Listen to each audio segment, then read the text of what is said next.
Hello and welcome, my dear friends and students. In today's video, I am going to explain what do you mean by Doppler effect and application of Doppler effect. Now here, what do you mean by Doppler effect? Now here, you have to consider the relative motion between source of sound and listener or observer. Whenever there is a relative motion between source of sound and observer, then what happens? The frequency of sound heard by the listener or observer is different than the actual frequency of sound. Such apparent change in the frequency of sound due to relative motion between source of sound and observer, that is called as Doppler effect. इथे Doppler effect म्हणजे नेमकं काय बघा, जेव्हा आपण दोघांचं कोण दोन, एक सोर्स ऑफ साऊंड आणि एक लिसनर और ऑब्झर्वर जो त्याचा आवाज ऐकेल, या दोघांमध्ये जर रिलेटिव्ह मोशन असेल, दोन पैकी एक किंवा दोघे हे जर मोशन मध्ये असतील विथ रिस्पेक्ट टू एअर, तर अशा वेळेला लिसनर जो साऊंडची फ्रिक्वेन्सी ऐकतो तो ओरिजिनल पेक्षा वेगळी फ्रिक्वेन्सी असते, एकतर ग्रेटर किंवा लेस. मग हा जो फ्रिक्वेन्सी ऑफ साऊंड मध्ये होणारा अपीअरंट चेंज आहे, ऍक्च्युली तो बदलत नाही, पण याला तसं जाणवतं. ती अपीअरंट फ्रिक्वेन्सी एकतर ओरिजिनल पेक्षा कमी असते किंवा ओरिजिनल पेक्षा जास्त.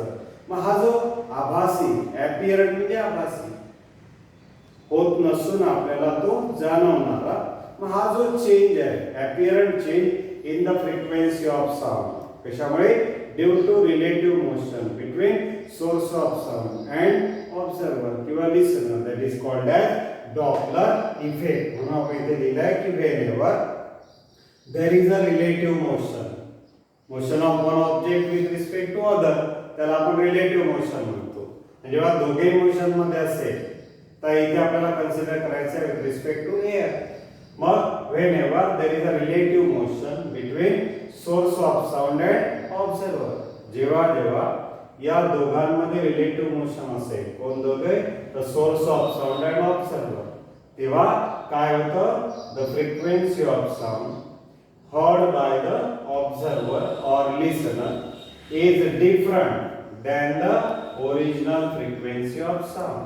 जेव्हा सोर्स ऑफ साऊंड आणि लिसनर यांच्यामध्ये रिलेटिव्ह मोशन असेल, त्यावेळेला या ऑब्झर्वरने डिक्टेट केलेली साऊंडची जी फ्रिक्वेन्सी असते ती ओरिजिनल फ्रिक्वेन्सी पेक्षा वेगळी असते. आयदर ग्रेटर, वेगळी म्हणजे काय?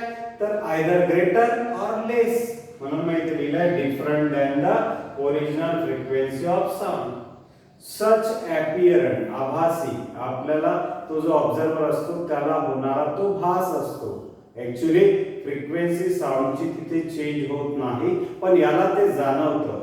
सच apparent change in the frequency of sound due to relative motion.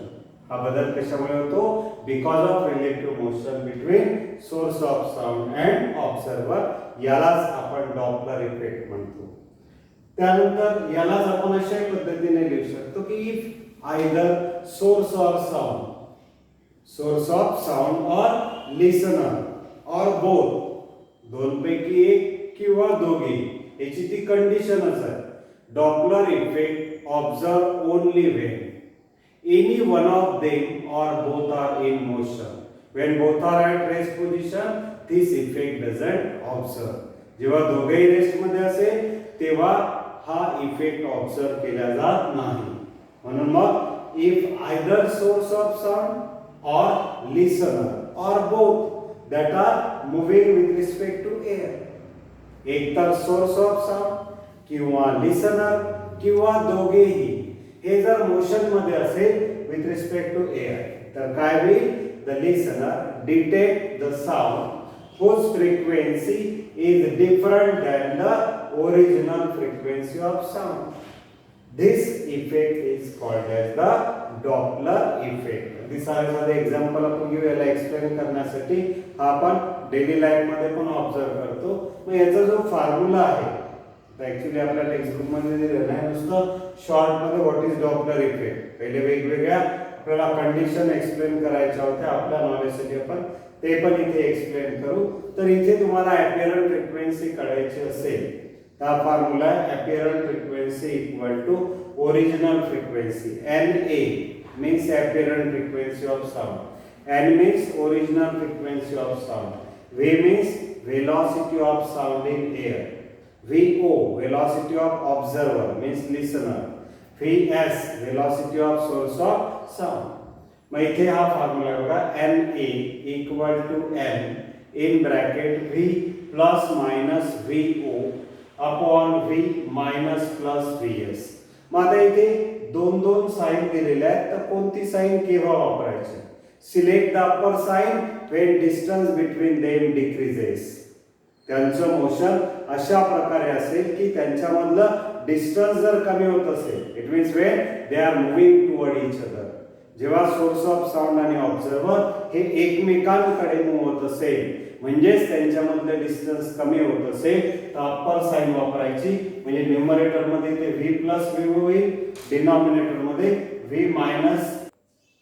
इथे जेव्हा when they are moving toward each other तेव्हा इथे आपल्याला अप्पर साइन वापरायचे, म्हणजेच NA equal to N in bracket V plus VO upon V minus VS. and when they are moving away from each other, म्हणजेच distance between them increases, तेव्हा ही lower sign वापरायची. NA equal to N in bracket V minus VO upon V plus VS. मग आता इथे दोन possibility आहेत.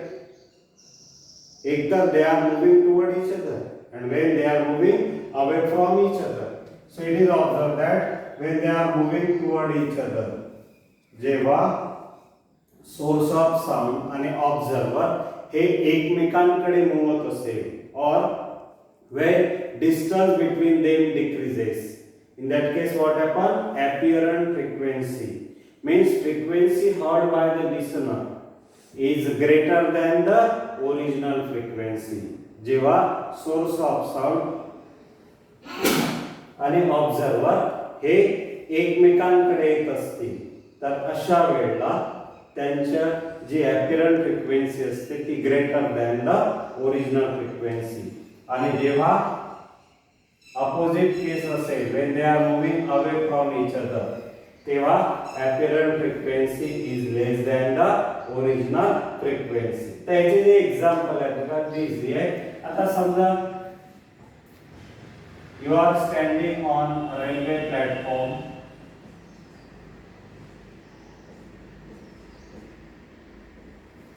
and suppose the train that is moving toward you, you are the observer. तर तुम्ही ऑब्झर्वर आहे, एका प्लॅटफॉर्मवर उभे आहे, and train that is approaching toward the station. आता ही ट्रेन लांब अंतरावरून जर आपल्या स्टेशनकडे येत असेल जिथे आपण उभा आहे, तर त्यावेळेला the frequency of the whistle blown by the train that is greater than the actual frequency of the whistle. He train जशी आपल्याकडे येत जाईल तस तसा या व्हिसलचा जो साऊंड आहे, व्हिसलचा साऊंड तो आपल्याला जास्त जास्त ऐकायला मिळेल. मग असा बदल होतो का? ती ट्रेन जेव्हा दूर असते त्यावेळेला इथे आपल्याला जी आवाज ऐकू येतात तो आवाज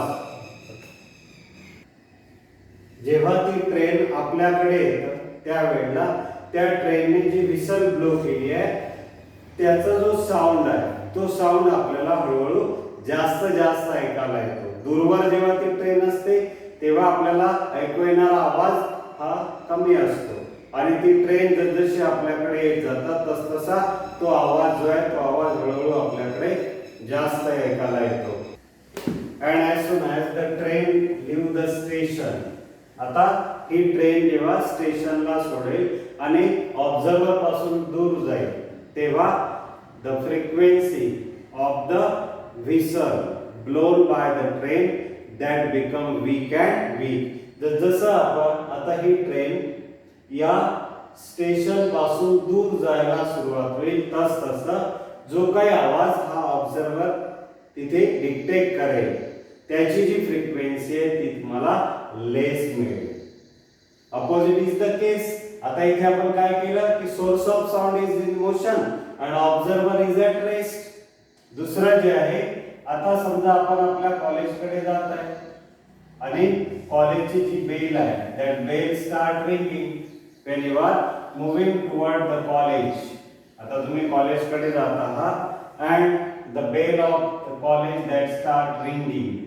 so when you are moving close to the college, the frequency of that sound produced by ringing of the bell that become more and more as you close to the college. जसं तुम्ही कॉलेजकडे जात जाल तसा तो जो आवाज आहे आपल्या बेलचा, प्रेयरची जी बेल असते त्याचा जो आवाज आहे तो आपल्याला हळूहळू जास्त ऐकायला मिळतो जसं आपला आणि त्या कॉलेजमधलं डिस्टन्स हे कमी होतं. अँड अपोजिट इज द केस. जेव्हा आपलं कॉलेज सुटतं त्यावेळेला जी बेल होतं त्यावेळेला आपण जेव्हा कॉलेज पासून away move when we are moving away from the college, then whatever the sound produced by ringing of the bell that become weaker and weaker. हळूहळू तो आवाज जो आहे तो आवाज आपल्याला कमी ऐकायला मिळतो. मी आताच तुम्हाला सांगितलं इझी फॉर्म्युला आहे. जर दोघांमधलं डिस्टन्स कमी होत असेल तर ॲपिरंट फ्रिक्वेन्सी ग्रेटर आणि दोघांमधलं डिस्टन्स जर वाढत असेल तर ॲपिरंट फ्रिक्वेन्सी ही काय असतं लेस. आणि समजा जेव्हा दोघंही पण two vehicles moving toward each other, out of which in one vehicle there is a sound system and in another vehicle observer is sitting, and when they are moving toward each other, दोन vehicle घेतले आपण आणि या दोन पैकी एका vehicle मध्ये music system ही सुरू आहे आणि दुसऱ्या व्हेकल मध्ये केवळ ऑब्झर्वर आहे सिटिंग. जर हे दोन व्हेकल जसं एकमेकांना अप्रोच होईल, जसे एकमेकांकडे अप्रोच होत जाईल तसा साऊंड जो आहे या ऑब्झर्वरला हळूहळू क्लिअर ऐकायला येत जाईल, मोठा ऐकायला येत जाईल आणि जसे ते क्रॉस करतील आणि एकमेकांपासून दूर जातील तसा तो आवाज पुन्हा त्यांना कमी ऐकायला मिळेल. मग हा जो साऊंडच्या फ्रिक्वेन्सी मध्ये होणारा बदल आहे, ऍक्च्युली तो बदल होत नाही पण तो ऑब्झर्वरला जाणवतो म्हणून इथे शब्द वापरला ॲपिअरंट change. The apparent change in the frequency of sound due to relative motion between source of sound and observer त्यालाच आपण म्हणतो डॉपलर इफेक्ट. असे आपण एक्झाम्पलच्या सहाय्याने त्याला एक्सप्लेन करू शकतो. आता या डॉपलर इफेक्टचा युजेस, त्याचे ऍप्लिकेशन आपल्याला बघायचे कुठे याचा वापर होतो. Now this Doppler effect is used for the various purposes which we have to study under the head of application of Doppler effect. सगळ्यात पहिले हा जो इफेक्ट आहे हा ट्रॅफिक पोलीस जो आहे तो वापरतो कशासाठी, in order to determine the speed of the vehicle whether that vehicle cross the speed limit or not. म्हणून पहिला पॉइंट दिलेला आहे ट्रॅफिक स्पीडचा.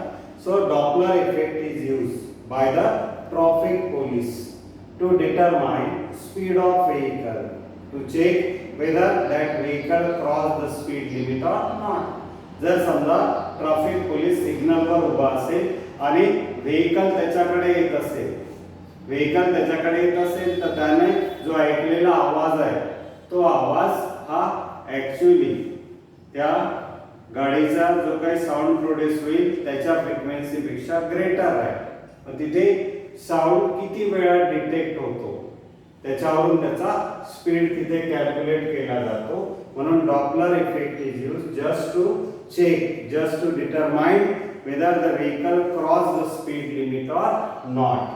दुसरं जे आहे sonar, that is sound navigation and ranging. हे जे दिलेलं आहे S for sound, N for navigation, A for and R for ranging. Sound navigation and ranging ही जी सिस्टम आहे, साऊंड नेव्हिगेशन अँड रेंजिंग ही सिस्टीम इथे या शीट मध्ये दोन डिव्हाइसेस असतात, एक ट्रान्समीटर आणि एक रिसिव्हर. साऊंड प्रोड्यूस करतो तो ट्रान्समीटर आणि साऊंड रिसीव्ह करतो तो रिसिव्हर. मग इथे सबमराईन जे असतात, पाणबुड्या ज्या असतात किंवा अंडरलाईन एखादा ऑब्स्टॅकल असेल इथे, मग त्या सी ची डेप्थ आपल्याला तिथे डिटरमाइन करायची असेल तर या डॉपलर इफेक्टचा वापर करतात. त्या सिस्टीमला म्हणतात sonar, sound navigation and ranging. So Doppler effect is used to determine the speed of submarines using source of sound and the sensitive microphone. Source of sound म्हणजे ट्रान्समीटर आणि जो साऊंड डिटेक्ट करतो, catch करतो तो म्हणजे microphone असतो तिथे. म्हणून मग ट्रान्समिटिंग आणि रिसिव्हिंग यांच्यामध्ये साऊंडने किती वेळ घेतला याच्यावरून त्याचा स्पीड तिथे फाइंड आउट केला जातो. अंडरलाईन डेप्थ फाइंड आउट केला जातं किंवा सबमराईनचा स्पीड तिथे डिटरमाइन केला जातो. This Doppler effect is used in medical field by the doctors. that is Doppler effect is used in ultrasonography or echocardiography. आपल्या इंटरनल बॉडीच्या आतमध्ये जे काही प्रॉब्लेम असतील ते प्रॉब्लेम फाइंड आउट करण्यासाठी, whether our blood flow that is normal or blood flow that is abnormal, in order to detect the problem in our blood flow, problem in the arteries and vein of a heart, हे problem पण या Doppler इफेक्टने find out केला जातं by using ultrasonography. आपल्याला माहिती आहे आपल्या internal organ मध्ये जर काही डिसफंक्शनिंग झालं असेल, काही प्रॉब्लेम क्रिएट झाले असतील तर त्याच्या इमेजेस क्रिएट करणे, त्यानंतर त्याच्या आतमध्ये जे काही प्रॉब्लेम आहे प्रॉपरली ते ऑर्गन प्रॉपर फंक्शन करतायत की नाही, कुठे ट्यूमर फॉर्म झाले आहेत का आपल्या वेन मध्ये, आपल्या आर्टरीज मध्ये, तर ते या सोनोग्राफी किंवा आपल्या हार्टची हार्टबीट्स जे आपले चेक करतात या इकोकार्डिओग्राफी. मग या इकोकार्डिओग्राफी आणि अल्ट्रासोनोग्राफी पासून आपण जे काही प्रॉब्लेम आपल्या बॉडीच्या आतमध्ये असतील ते या डॉपलर इफेक्टच्या सहाय्याने आपण फाइंड आउट करू शकतो. म्हणून दिला it means Doppler effect is used to find the direction as well as speed of the blood flow in human body and identify the circulation problem. आपल्या बॉडीमध्ये जे ब्लड सर्क्युलेट होत आहे त्याचा जो नॉर्मल स्पीड असतो तो नॉर्मल आहे की नाही, त्याच्यामध्ये काही प्रॉब्लेम आहे का, हे या अल्ट्रासोनोग्राफीच्या द्वारे फाइंड आउट केलं जातं. आणि आपल्या हार्टशी रिलेटेड जे प्रॉब्लेम आहे ते echocardiography. This Doppler effect is also used to diagnose the vascular problem in arteries and the veins. म्हणून मग इथे तिसरा आपल्याला ॲप्लिकेशन दिलाय, Doppler effect is used in ultrasonography and the echocardiography, and this Doppler effect is also used in radar, that is radio detection and ranging. So it is used to determine the speed and the location of the aeroplane. Aeroplane जिथे असेल या एरोप्लेनचा speed आणि त्याची position find out करण्यासाठी एका particular ठिकाणावरून ह्या radio waves ज्या आहेत ह्या रेडिओ वेव्हज पहिले पाठवल्या जातात. ह्या रेडिओ वेव्ह तो एरोप्लेन कॅच करतो, म्हणजे फर्स्ट टाइम झालंय पाठवणे आणि कॅच करणे. इथून या एरोप्लेनने पुन्हा जो काही साऊंड प्रोड्यूस केला असेल तो पाठवतो आणि इथला हा जो ऑब्झर्वर आहे हा त्या साउंड वेव्हला कॅच करतो. मग इथे depending upon the frequency difference, original frequency आणि अपीरंट फ्रिक्वेन्सी यांच्यामधला जो काही डिफरन्स आहे हा या डिफरन्स वरून त्या एरोप्लेनची पोझिशन, त्याचं जे लोकेशन असतं and whether that aeroplane is moving toward that particular place or moving away from that particular place, that can be determined. असे चार आपण ॲप्लिकेशन या डॉपलर इफेक्टचे सांगू शकतो. Doppler effect is used in traffic signal just to determine the speed of the vehicle. Doppler effect is used in sonar, sound navigation and ranging to determine the speed of submarine. Doppler effect is used in medical field, that is in ultrasonography and echocardiography, just to find out the speed of blood flow as well as particular problem, vascular problem in arteries and veins, and it is used in a radar just to determine the speed as well as location of the aeroplane.